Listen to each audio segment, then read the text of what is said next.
Or if there's a problem, Yeah. then you can just put it on as a supplemental for tomorrow. If there's, that's an option.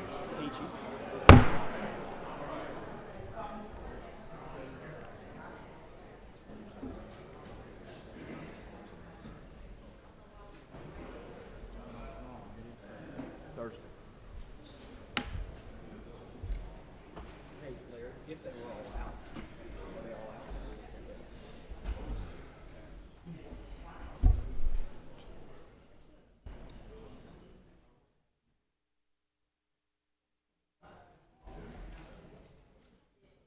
Gum.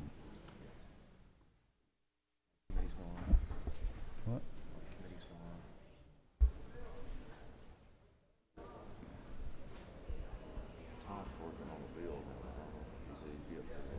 Who?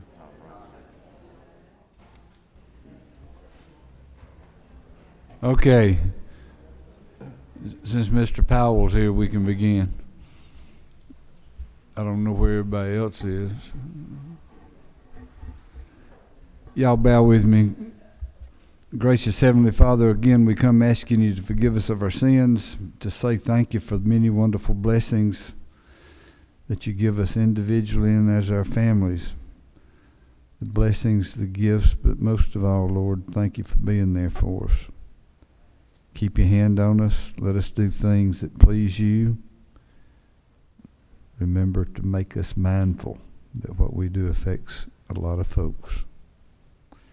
I ask these things in my Savior's name, Jesus. Amen.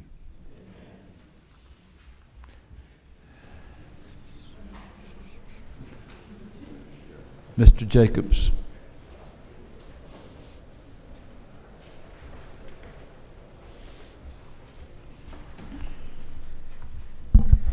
Good morning, Mr. Chairman, members of the Rules Committee. I bring before you today House Bill 979.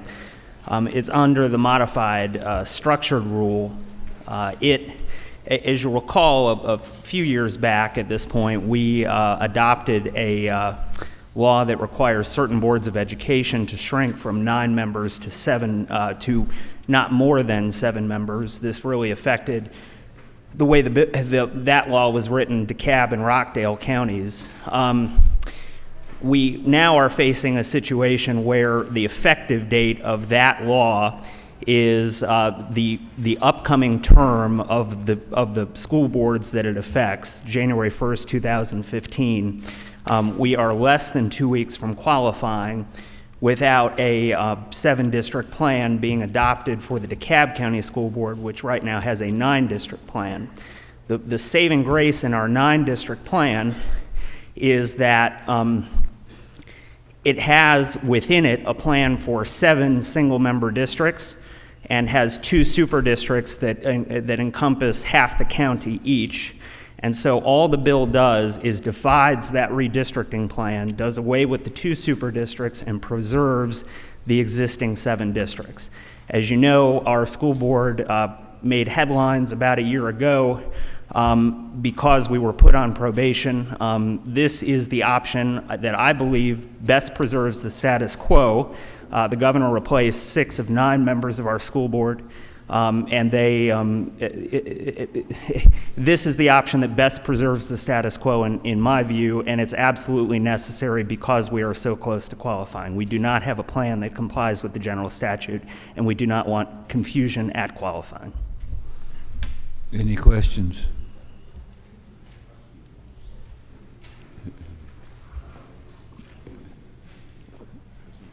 I've got all kinds. Ms. Hughley. Thank you, Mr. Chairman. In the absence, to the author of the bill, in the absence of us doing something, what happens at qualifying? I think the answer is confusion. You have a general statute that mandates a 7-member school board and a 9-district redistricting plan by local act. And the 9-district redistricting plan does not say within it that it, then later on complies with the general statute. It is simply a 9-district plan. So this will make clear that what we move forward with at qualifying are the 7 districts. Minority Leader. Thank you, Mr. Chairman.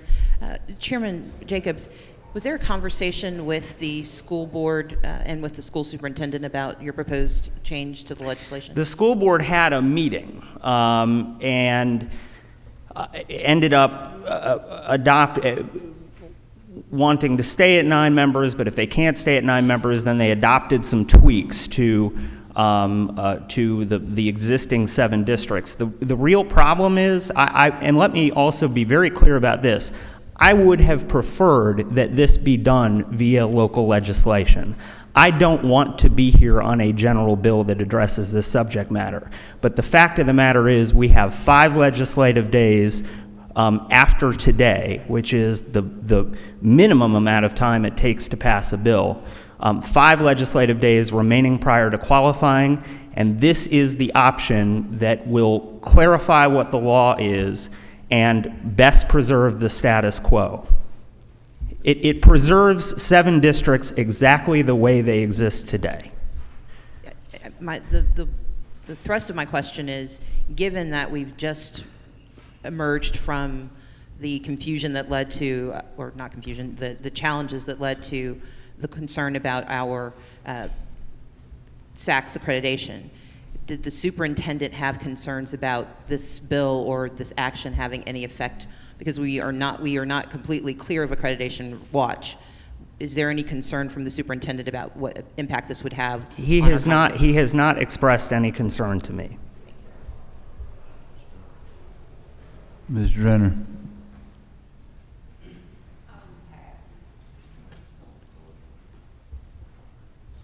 I take it y'all understand that Mr. Jacobs came from the Wendell Willard School of Brevity. Is Paul Battles in the room, or is he just a twin? And Mr. Chairman, the next time I am here, I will pick it. That's enough. I'll choose a new school of brevity. I was talking about brevity, and you keep on. Bye. Mr. Bruce.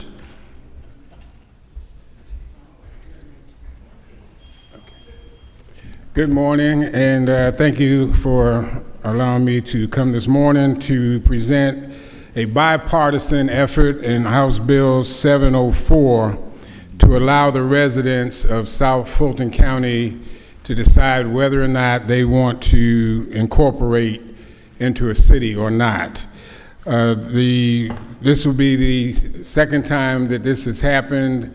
Back in 2006, there was an opportunity. A lot of things have changed since that time, and we have reason to believe now that the citizens would like to have this opportunity to vote to determine whether or not they want to become a city. If this legislation moves forward, the date would be May 20th election, and so time is of the essence to try to give these people an opportunity to prepare and learn all that they can learn about the options of cityhood or not. Thank you. Any questions? Got a question, hold on. Ms. Jones. Thank you, Mr. Chairman. Y'all excuse me 1 second. Richard, do you know where we are? All right. Representative Bruce, is it true that this is the last remaining unincorporated area, and by remaining unincorporated, they do not receive a per capita share of the lost 1-cent sales tax, and this would entitle them to receive that share locally, a tax that they do pay? That is absolutely correct. It would give them a chance to, as I said, this is the last part of the county that would be incorporated. So it would give them an opportunity to play at the same level as the other cities in the county.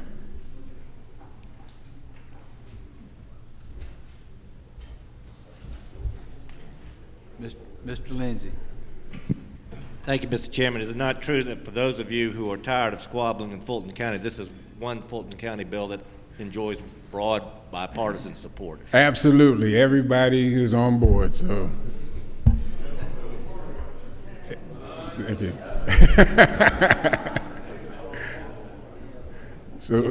Thank you. Could I get the voted out today? Thank you. Thank you. Mr. Duncan. Thank you, Mr. Chairman and fellow members of the Rules Committee. I'm here on HB 749, which you'll find under the modified open rule part of the calendar. This is the Cargo Theft Act, Georgia's third in the nation in cargo theft. We've got a tremendous amount of interstates. We've got a lot of warehouse and distribution centers here because of our geographic location, and we've got the ports. This bill takes head on these sophisticated criminal groups by toughening the laws against cargo theft. It also correlates the penalties based on the value of the cargo. It arms the local law enforcement with additional tools to combat these criminals, and it gives the GBI original jurisdiction because most often these crimes are performed throughout many counties and over a very wide timeline. And so the industry and local and GBI feel like this is the best way to move forward to be able to stop these criminals. With that, any questions that you might have? No questions, thank you. Mr. Efstration. Is that, do I do that right, Efstration? Yes, sir. Perfect. Thank you.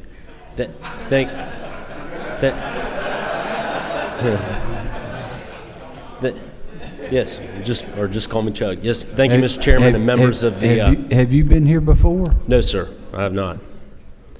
Mr. Chairman and members of the Rules Committee. Yes, sir. Okay. I bring before you today House Bill 770 under the modified open portion of the calendar. You know you're not supposed to talk when I am. Oh, yes, sir.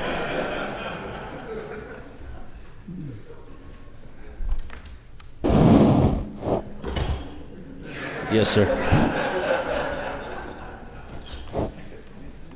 I see, Mr. Chairman. Yes, sir. I had some witty little remark to make there, and you've made me forget it.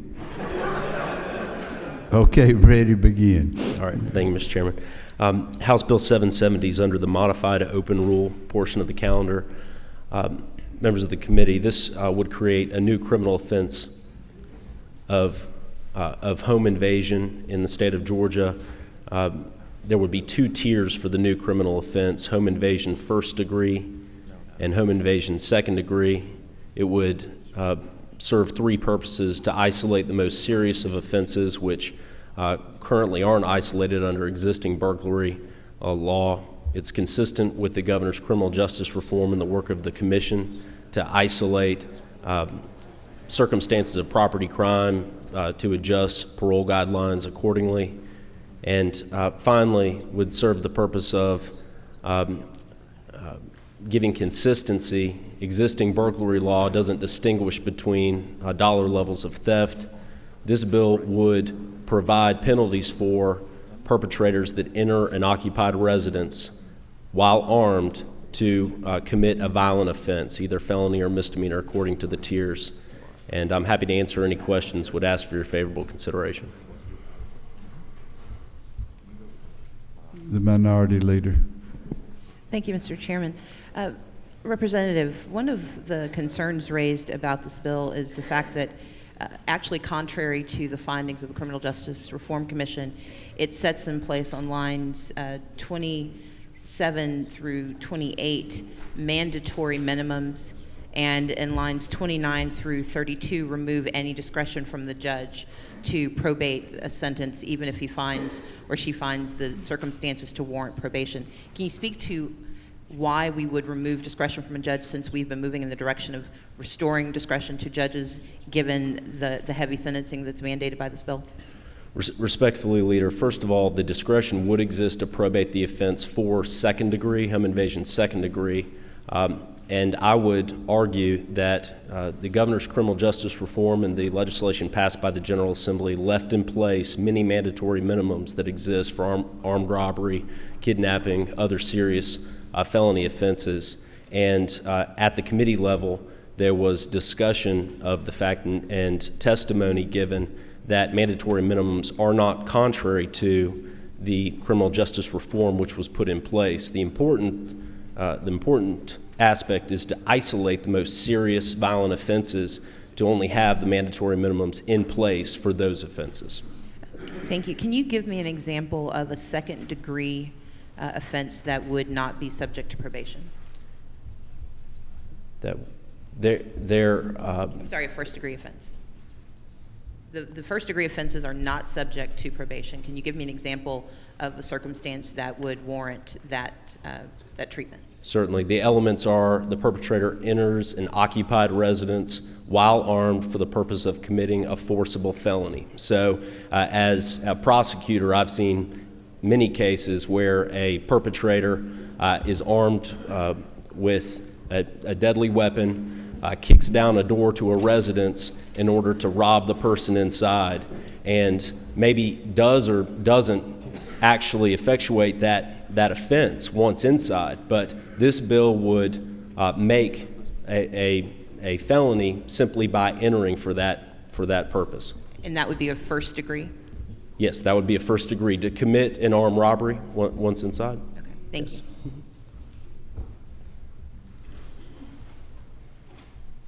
Mr. Rice. Yeah, thank you for bringing this bill. The only question I had was the definition on line 22 or line 16 of likely to. In other words, it seems like it's a term of consideration in terms of who the observing person is, in terms of whether they're likely to or not. I haven't seen this before, so. Yes, sir. That language was specifically inserted in the committee substitute, and it is taken from the aggravated assault statute that's already in place. This is to provide a broad definition for potential weapons. Media reports recently included a perpetrator attempting to enter with a shovel. And so in an attempt to have a broad basis for potential weapons, the committee, by amendment, elected to include this language, as I said, taken from the aggravated assault statute. Thank you. Thank you, Mr. Chairman. Ms. Ballinger. Mr. Chairman, Rules Committee, I come before you on HB 911. It's about 2/3 down on the front of the page, crimes and offenses relating to strangulation. Basically, this would be in addition to the current aggravated assault statute. This is basically a codification of current case law that would make it a felony to impede the normal breathing or circulation of blood of another person by applying pressure to the throat or neck of such person by obstructing the nose and mouth of such person. Hopefully, it is hoped that this will save lives. Over 2/3 of the victims that currently enshrined in our domestic violence shelters report to have been strangled, and once you've been strangled, you are 8 times more likely to be killed. Questions? I got one. Sure. Strangulation by hand, how's that? The bill would specify with any object, device, or instrument which, when used offensively against a person, is likely to or actually does result in strangulation. So the hands would be applicable, a belt would be applicable, and current case law does state that hands have been found to be deadly weapons. Any other questions? Yes. Mr. Weldon. Thank you, Mr. Chairman. To the lady, the acts that this covers and criminalizes. Mm-hmm.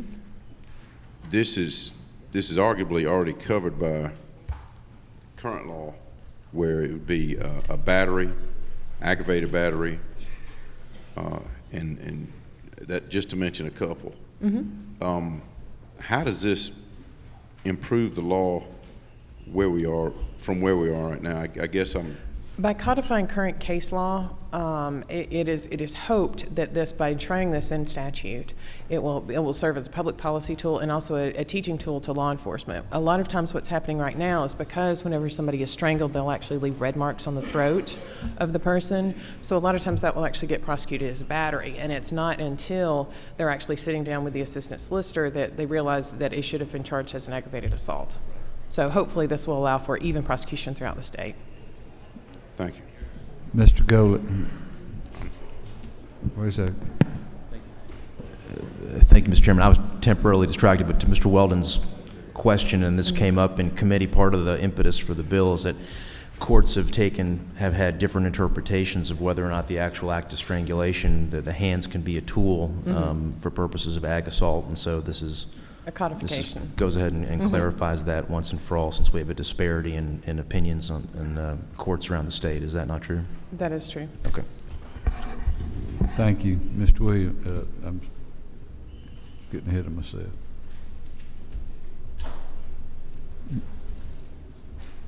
Mr. Williams. Thank you, Mr. Chairman. I bring to you House Bill 790 under modified structure on the reverse of your blue sheet. This bill addresses the issue of timber theft, how we deter it, how we investigate it.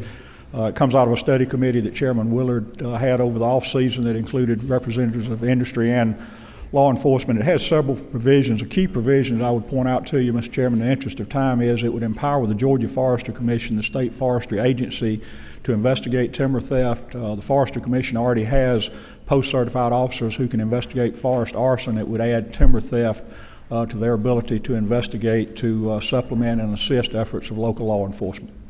I'll entertain any questions. Any questions? Thank you. Thank you. Mr. Albert. Thank you, Mr. Chairman, members of the committee.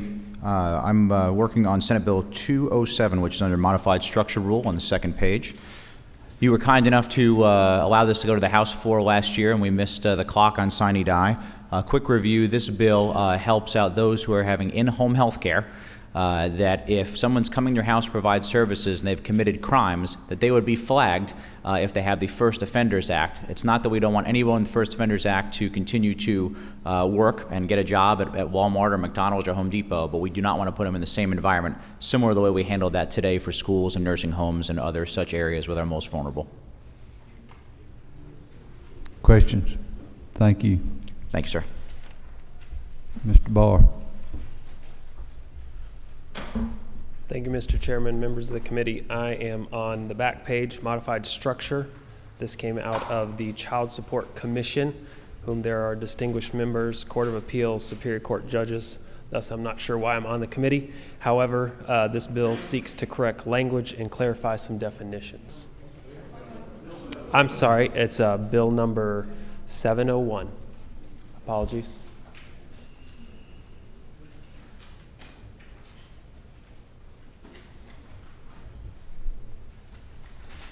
Hold on. Mr. Earhart. Thank you, Mr. Chairman. Representative Bars. Yes, sir. Having served for 5 years on the commission, I'm familiar with their work and have a great deal of respect for Judge Abbott and some of the others. I have a few questions for you. You should make some clarifications. It seems that you've made a substantive change to the rebuttable presumptions section throughout this statute. Can you give me an idea why we're going away from that, or why we're modifying it, I guess is a better term? Sir, if you would help me out, and what look at line 21 lines? on page 1. You've changed you've struck through, this amount is rebuttably presumed to be the appropriate amount of child support.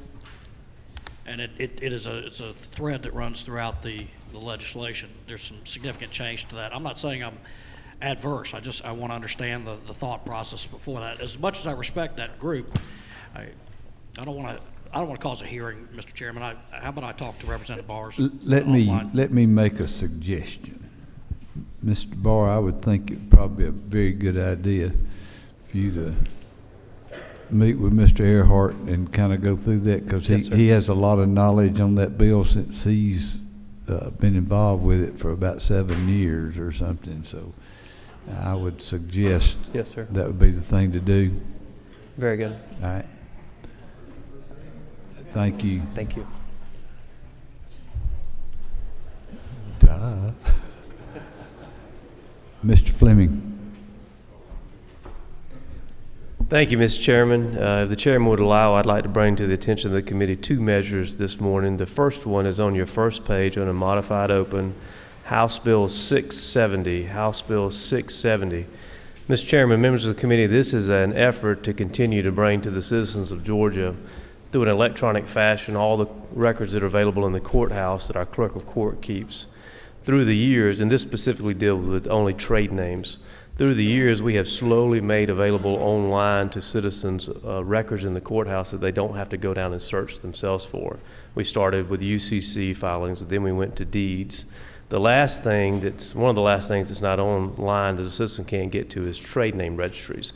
That's where Barry Fleming, for example, wants to open a business, but I'm going to do business as somebody else, Barry's snack shop or whatever you want to call it. I have to register my trade name so that the public and everybody else will be a record of who that is behind that business.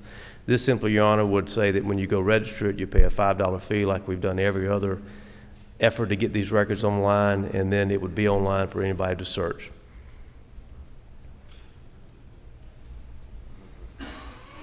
Next bill. Next measure, Mr. Chairman.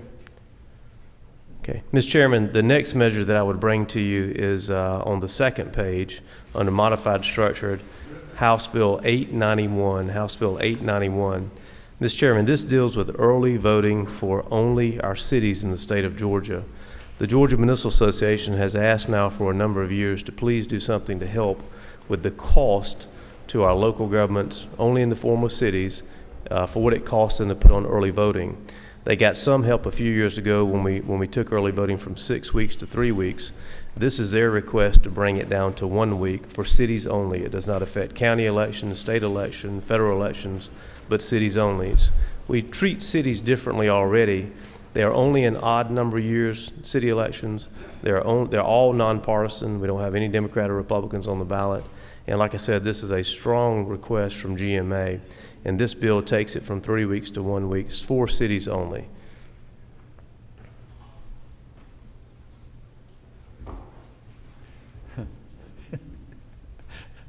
Ms. Abrams. Thank you, Mr. Chairman. Mr. Fleming, was there any conversation with or any consideration for large cities like Atlanta that have longer periods because there are limited places for voting, especially because voting occurs in 2 separate counties?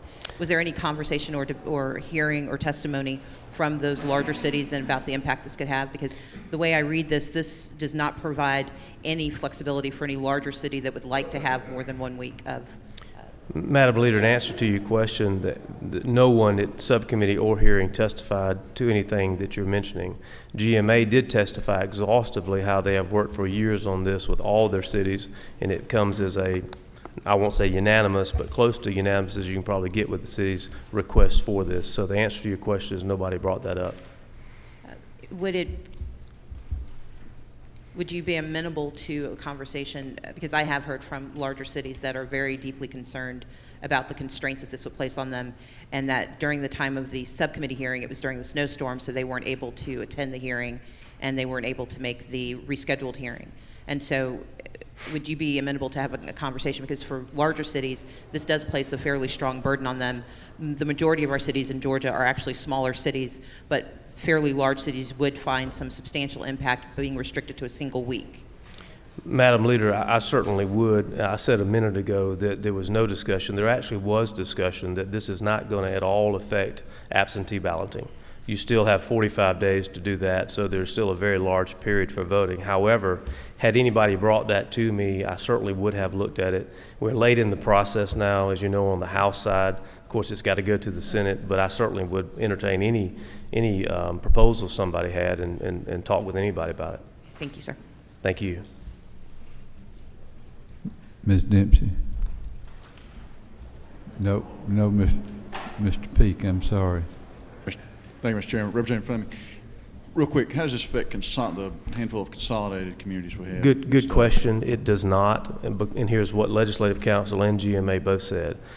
In order to encourage consolidated governments in our state, we give them a lot of flexibility, and they actually get to choose if they want to be treated like a county or treated like a city. So for several of your major cities in Georgia, Augusta, Macon, Columbus, Athens, they can choose to follow this if they want, but they don't have to. Okay, but it will be the choice of the That's what Legislative Council and GMA both said, yes, a choice for the consolidated governments. Thank you. Thank you, Mr. Chairman.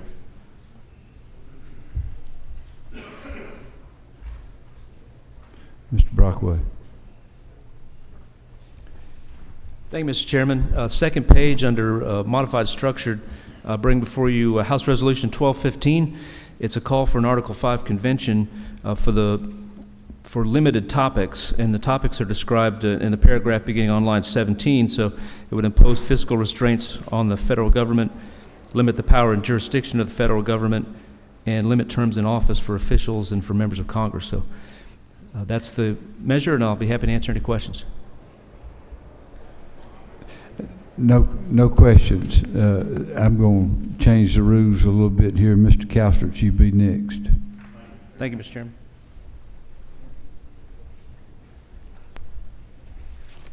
Thank you, Mr. Chairman, members of the committee.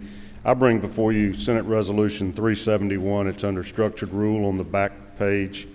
It is also an application for an Article 5 convention. It is for the limited and specific purpose, though, of proposing a balanced budget amendment. That's all it will handle. Differs somewhat from Representative Brockway's that asked for 3 general topics. His asked for fiscal restraints, limitations on federal power, and limitations on terms of office. That, I think, came out of the Convention of the States movement, which is based on Mark Levine's book, The Liberty Amendments, which calls for about 11 different amendments to the United States Constitution. That's a little bit in a similar topic issues, but it's more of a shotgun approach, trying to get those broad areas. This is a rifle shot. It is only a balanced budget amendment, and that's all it calls for. There are 20 states that have passed either identical or very, very similar amendments to this, which I believe is why it's under structure rule. It needs to stay the way it is so that it'll be uniform with the other states. Of course, it requires 34 states to call for the convention. Georgia would be the 21st state. And I understand Wisconsin either voted yesterday or may vote today on a very similar measure. I also have Senate Bill 206 up under the modified structured rule on the same page. That is essentially enabling legislation for this. It's referred to as a Delegate Limitation Act. What it does is set forth the mechanisms how Georgia would appoint delegates to an Article 5 convention, and it very greatly limits their participation in that convention, so they would only be able to consider topics under the application that we submit, in this case, a balanced budget amendment. And it requires them to follow any other instructions given by the legislature, any legislative instructions, so we would be able to tell the delegates what their scope of authority is, what they may consider, what we're looking for to do. If they were to violate the terms of that and broaden the scope of the convention, you hear the fears of a runaway convention, we would have the right to recall them and replace them with somebody willing to follow their oath of office as a delegate. It would also be a criminal offense to violate your term of your oath as a delegate to the convention to veer on to other topics. So I think that addressed some of the fears of some of the opposition to this. Mr. Chairman, I'm happy to take any questions that you or the committee may have. The Minority Leader, Ms. Abrams. Thank you, Mr. Chairman. Senator Cowser, can you where in the legislation does it create a criminal offense? Okay, do you have it in front of you? I do. I'm looking at SB 206. Line 55 on page 2, a violation of the oath is subject to provisions of Code Section 1610(1). That is the criminal statute for violation of your oath of office. And can you speak to what the penalty is for violating? It is a felony offense. It's 1 to 5 years. Thank you. Thank you. Thank you, Mr. Chairman. I'm going to do again out of order there, Ms. Let's see, we've got is it 794, Ms. Braddock? All right, do 794 now.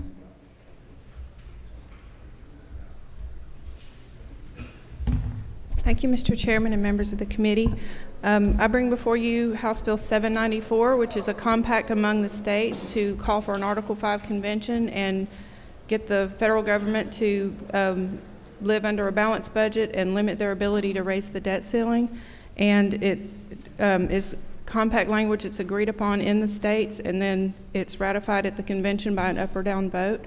And it talks about the delegate selection process and everything on the front end.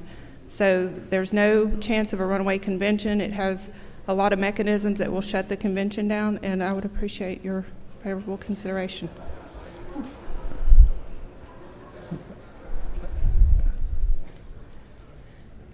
Ms. Abrams. Thank you, Mr. Chairman. Representative Braddock, can I direct your attention to lines 412 through 422 of your bill? Lines 12 through what? 412 through 422. Oh, 412. Okay, hold on. Under the terms of this compact, any Georgia citizen who participated would be subject to trial in the Northern District of Texas. Can you speak to why we would allow Georgia citizens to be tried under Texas law? The commission that spins up as a result of this bill, it automatically defines a location for this, but they can change the venue if they feel that's necessary. But they selected a venue on the front end just to go ahead and get things simplified and you know, not have to. Thank you. Thank you. Thank you. Mr. Atwood.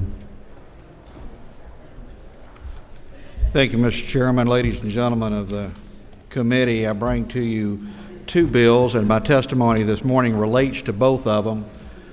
They're both the products of the same parent. It's House Bill 776, which is about halfway down or so under modified open rule, and also on the back page, House Bill 890, 776 and 890, which is under modified structure. Mr. Chairman, with the permission of the chair and the committee, I would ask that the modified open rule bill, House Bill 776, be placed under modified structure. That was a mistake on my part. I meant to do that.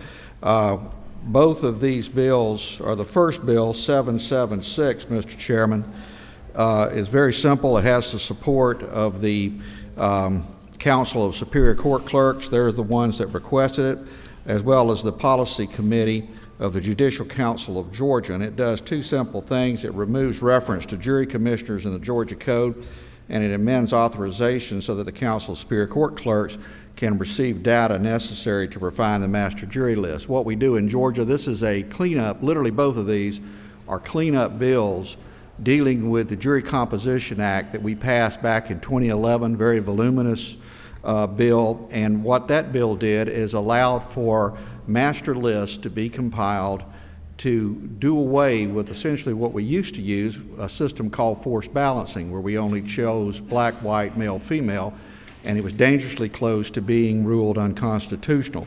That's cleanup language there.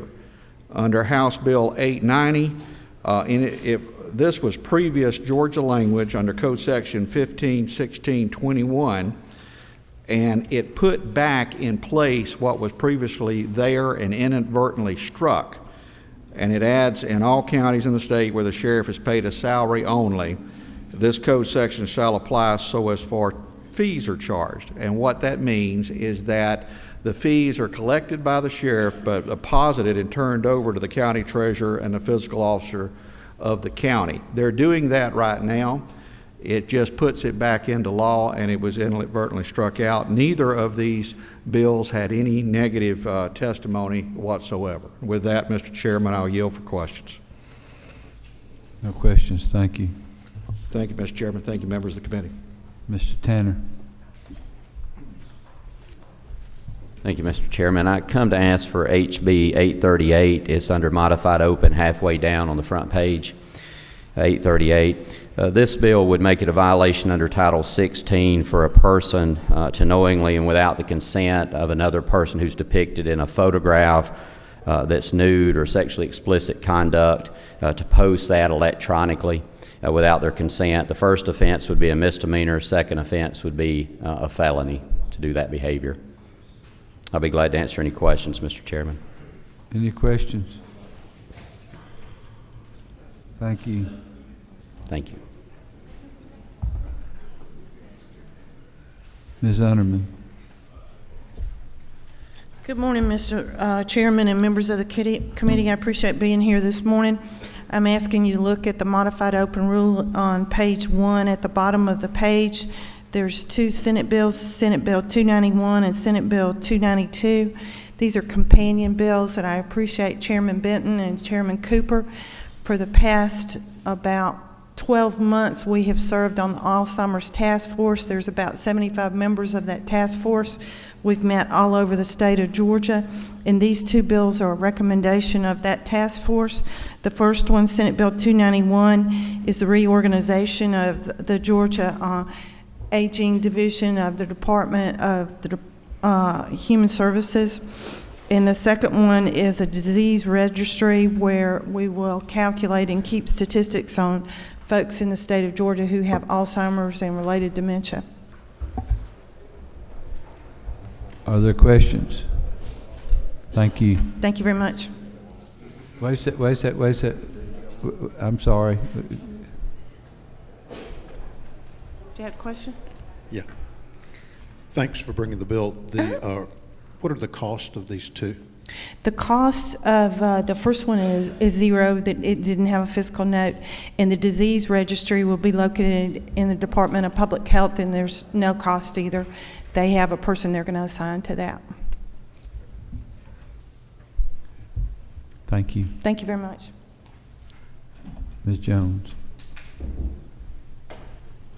Thank you, Chair, members of the committee. I present to you HB 833 under Open Modified on the top of the first page. It's a very simple bill that simply changes a term throughout the code from slum to blight. Blight is the more modern federally used term for federal grant dollars. There's no other major changes other than the use of the word slum to blight. And the problem we're fixing was brought to us by the Douglas County Commission because they wanted to be able to grow their communities without having to declare it a slum. I'll take any questions. No questions. Thank you. Ms. Clark.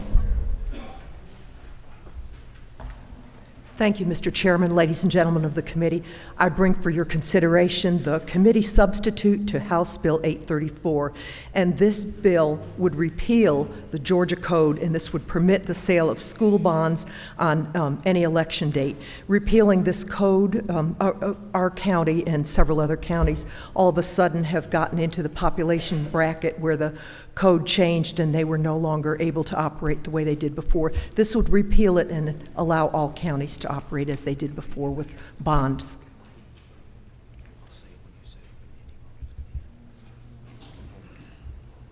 Thank you. Thank you, sir.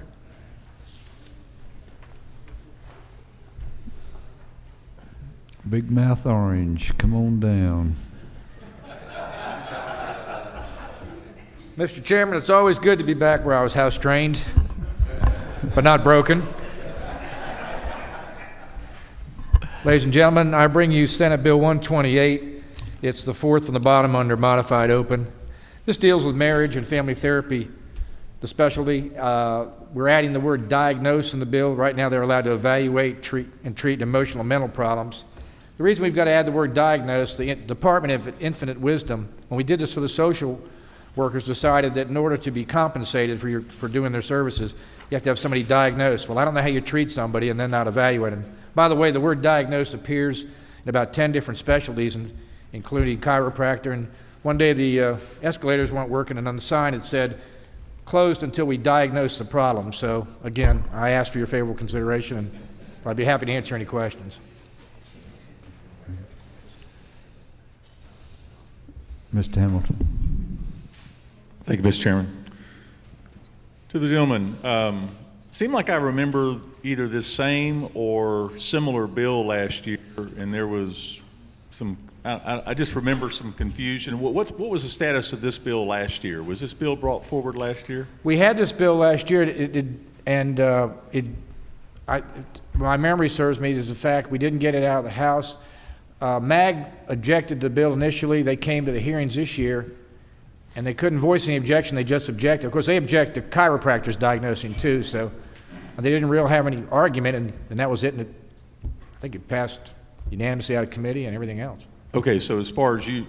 I don't know of any issues with it. I don't remember it either, but I remember us talking about it and it not being passed, and I just trying to recall whether there was an issue or it was a timing issue. It might have been tried to attach to another bill, maybe that's the reason. Germaneness seems to be a problem sometimes.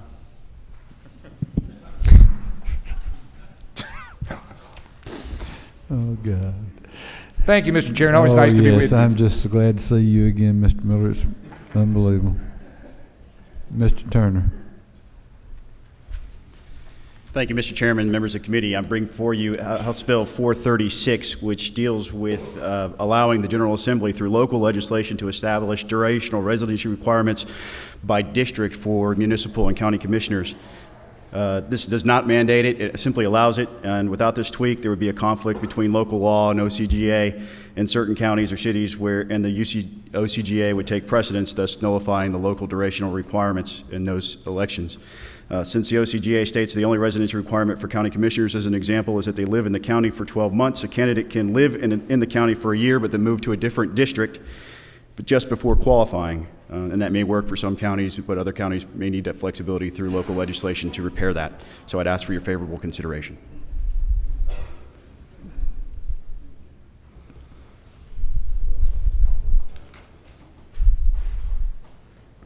Who's number 5? Okay, thank you. Thank you.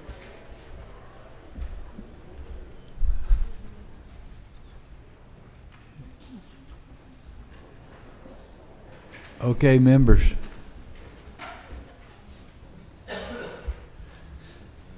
Mr. Lindsay. Thank you, Mr. Chairman. I bring before the committee House Bill 804.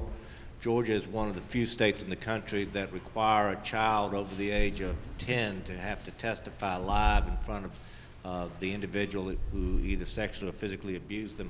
What this bill will simply do is raise the age up to 18. It's up to the discretion of the judge based on certain factors, but it allows the judge at his discretion to allow the child to testify remotely.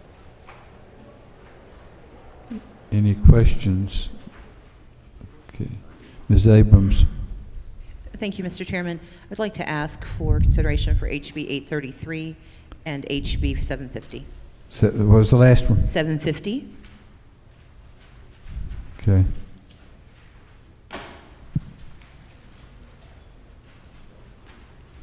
Mr. Weldon. Thank you, Mr. Chairman. I'd like to request House Bill 776 on modified open rule, and then on the second page under modified structured rule, House Bill 890.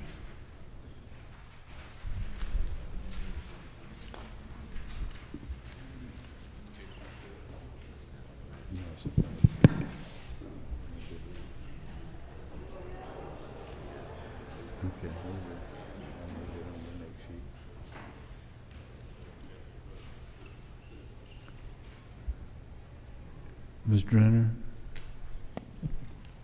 Thank you, Mr. Chairman. I'd like to go on record in supporting the city today, HB 704. Okay. Mr. Smyrie.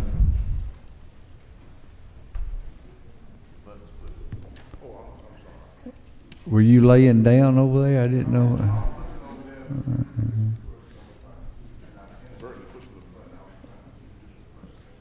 Okay, everybody's had a chance. That's it. Let's see. All right, this is the calendar for tomorrow.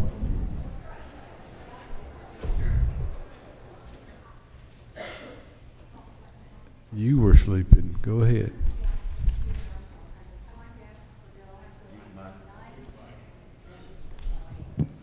Thank you, Mr. Chairman. I'd like to ask for House Bill 899. The truly bad people in our state. Wait a second, Sharon. Hold on. Now try it again. I can't hear you. Thank you, sir. I'd like to ask for House Bill 899. The truly bad people in our state have found it very lucrative to prey on the elderly, especially by starting unlicensed personal care homes, and they think a misdemeanor is a gnat, and this would raise the penalty on first offense to a felony, and the judge would have the right to change that if they wanted to. Thank you. All right, now we'll go.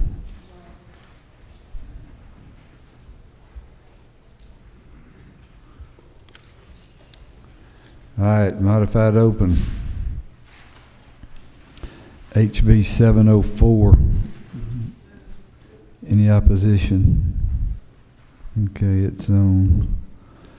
Under modified open, HB 749. It's on. Modified open, HB 770. Any opposition? So, modified open, HB 838. Any opposition? So, modified open, HB 911. It's on.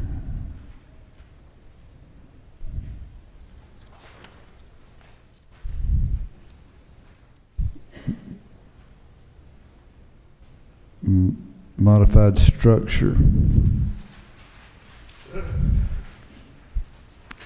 HB 790.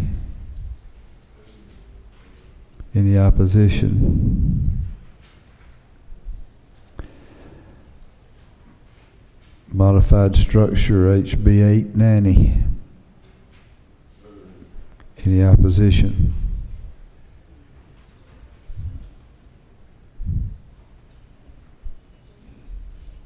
Modified structure, HB 891. Ms. Abrams. Ask for a one-day hold so I can confer with the author. Yes. Thank you. We'll hold that one to Friday. Modified structure, HB 979. Any opposition? All those in favor signify by aye. Aye. Those opposed, same sign. It's on. They hold on this. We have a local ad that's running right now to solve this problem. And I did not want to belabor the point with Representative Jacobs.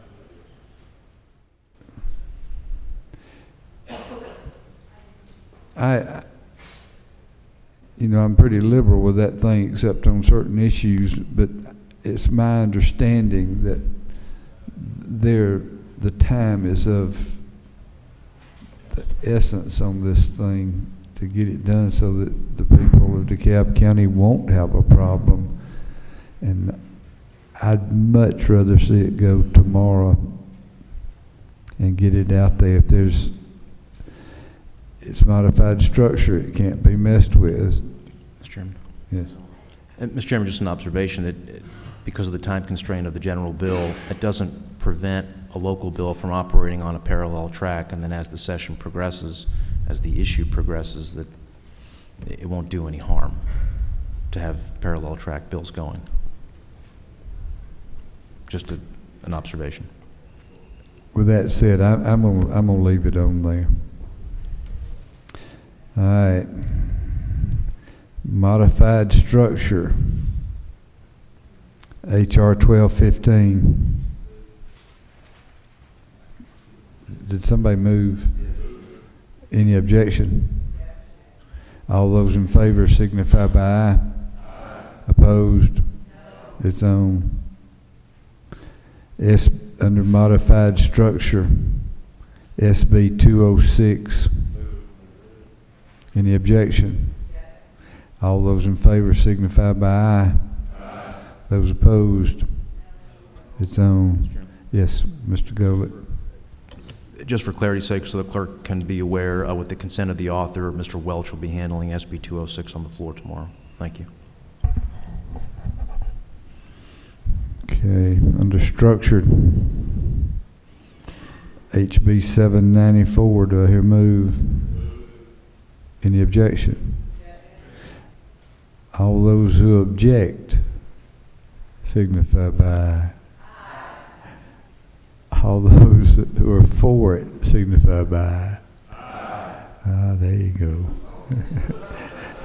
I thought maybe I'd catch you.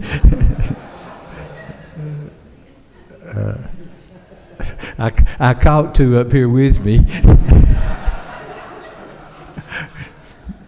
Okay, it's on. Under structured, SR 371. Any objection? All those opposed, raise your hand. All those for, raise your hand. It's on. That's it. What is it?